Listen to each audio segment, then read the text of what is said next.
Hi, I'm Lisa. Welcome to my studio. In this video, I'd like to discuss what's the difference between using COE 90 and COE 96. So COE 90 is a product where all the glass in that family of materials is compatible with each other. The glass is intentionally designed, formulated, tested to be compatible with each other. So when you're working with that family of material, if you cut glass from one sheet, cut it from another sheet, put it together, the idea, the intention, the expectation is that that material is compatible with each other. When you fuse it together, the glass will expand at the same rate when it's heated, contract at the same rate when it cools, and your project will be successful. Now, COE 90, one of the benefits to it is the color palette. They have a very, very broad color palette. They have some beautiful cranberry, beautiful pinks. They have beautiful wispy colors. They have a lot of variable colors, like this green right here, where it's got spectacular shades of green that goes from yellow green to jade, and it has a sparkle to it. It's really beautiful. So one of the benefits, I think, is the color palette. They have a broad range, a very wide palette for you to choose from. So that would be my go-to for that. One of the disadvantages is this glass always has this texture to it from the roll that it comes out on. So it has a little bit of a pattern on this side, and it has almost like an orange peel texture on this side. So you want to cut on the smoother side. And because of this pattern, and because this glass is handmade, hand ladled and handmade, it tends to be a little harder to cut, a little more brittle. So you'll tend to have a little bit more breakage. And it also tends to be a little bit more expensive. So advantage, color palette, beautiful glass, handmade, a traditional method of glass making that's just, spectacular, but a little bit more difficult to cut, a little more expensive, and has a little bit more of a texture. So then when we're talking about COE 96, they also have a great color palette, but they don't really have some of those really hot colors. They have a red, they have a lipstick red, they have a pretty transparent red. They have some mixes where you've got different colors together, but they don't really have a cranberry or a hot pink. So if you're looking for hot pink, you're probably gonna wanna go to the COE 90. But what they do have is a nice broad range of colors. The glass is smooth on the front and on the back. So you can cut on either side. You always want to try to cut on the smoother side. You can cut on either side, and it tends to be less expensive per square foot. So the 96 is sold generally by the square foot. The 90 is generally sold by the pound. So sometimes you do a little bit of a conversion to figure out cost-wise, but the 96 tends to be a little less expensive. So if that's something that's important to you, then that might be why you want to go with this 96 material. Now, a lot of people will start fusing with whatever material the studio is using where they first learn to fuse glass. And that's great because that studio has a great supply. They have good information. They could be helpful to you if you need it down the road if you're working with something and you have a problem or you have a question. They've got the answers for you because they're working with the same material.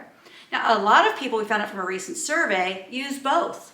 And what they do is they just keep the materials. Now, you can work with 96, you can work with 90. You can't mix the two together. You do not mix the two together in a single project because 90 and 96 expand when they're heated and cool when they're contracted at two different rates. The one material does it at 90, the other 96. Doesn't sound like a big difference, but it's enough to cause breakage. No one likes breakage. So you can work with both materials, but you work with them separately.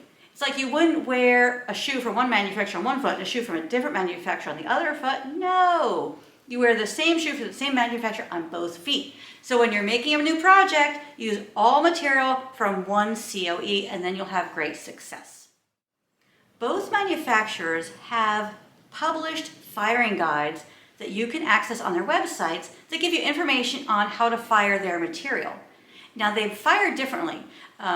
This material has different firing times and temperatures than this material. This 90 material has different firing times and temperatures than the 96 material. So you want to do your own research, and check out those manufacturers' websites to find out what they recommend. Now, I also have firing guides on my website that show firing temperatures for both 90 and 96 in both Fahrenheit and Celsius. You can get those for free anytime. Just go there, print them, download them, and print them. You've got that access to that.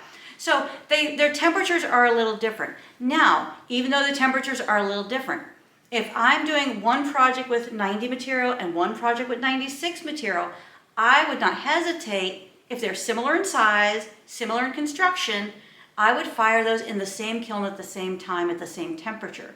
The reason I do that is my firing guides are conservative, which means they're slow, and I take my time. And so I can fire both materials in the same kiln and get great results. In other words, if I'm going to work with a 90 material today and a 96 material, I don't keep changing my firing schedules.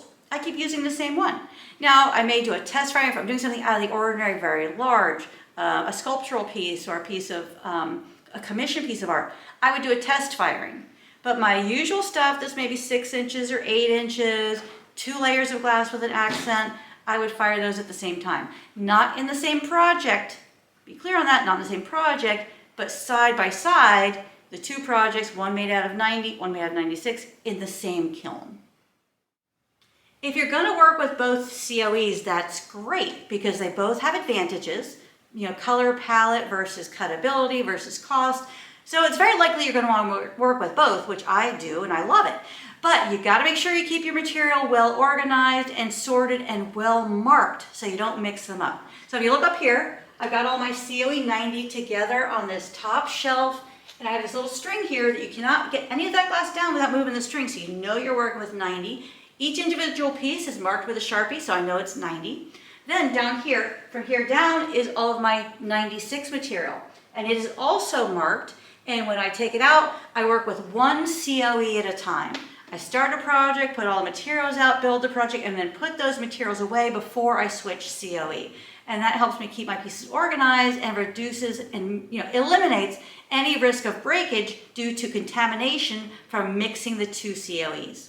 So, hope you found this helpful. If you've got comments, suggestions, questions, please feel free to put those in the comments. We'd love to have them. Thank you for your feedback. Love that when you send us comments and feedback. And I want to thank our members who have suggested this topic for one of my videos, and I hope you found it helpful.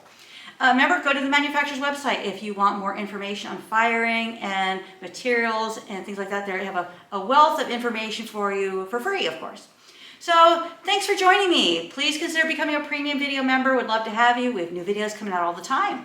Please like, follow, and subscribe to my YouTube channel and send us your feedback. We love that so much. Thank you.